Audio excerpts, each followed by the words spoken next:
All right, you saw that we have the trace ID and the span ID for every single log that we have. Now, what we want to do is to send those to this Zipkin server in here. Now, if you recall in this page right here, so Spring Cloud Sleuth, it says if Spring Cloud Sleuth Zipkin is available, then the app will generate a report Zipkin compatible traces via HTTP. By default, it sends them to a Zipkin collector service on localhost 9411. So if you want to configure the location, we can do it through this base URL. Let's open up IntelliJ and configure this. So for every single microservice, so in here, let's just basically, let me just close all tabs. And for every single microservice, so open up POM for customer to begin with.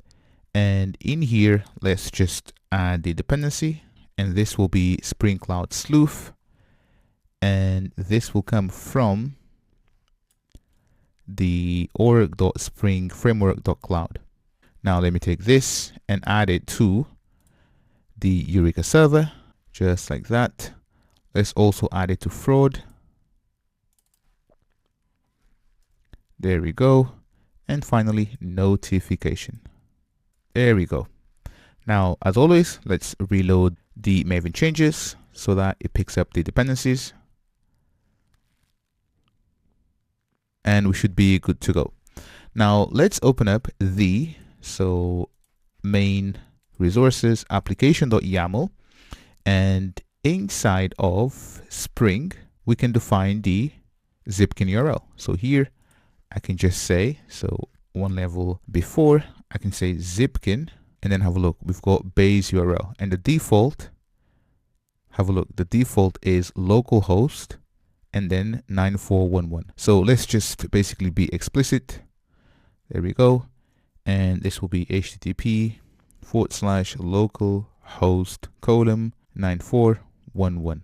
So this way, if we are using Spring profiles, then we can basically change this according to the environment that we have.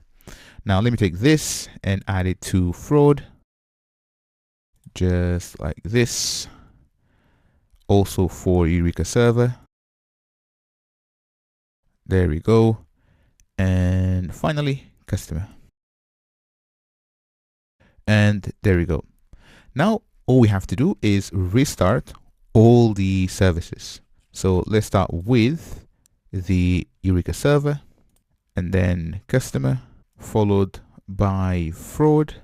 And finally, let's restart notification. And there we go. So you can see that all microservices are up and running. And next, what we're going to do is test these changes and see how we're going to see all the traces in this Zipkin server.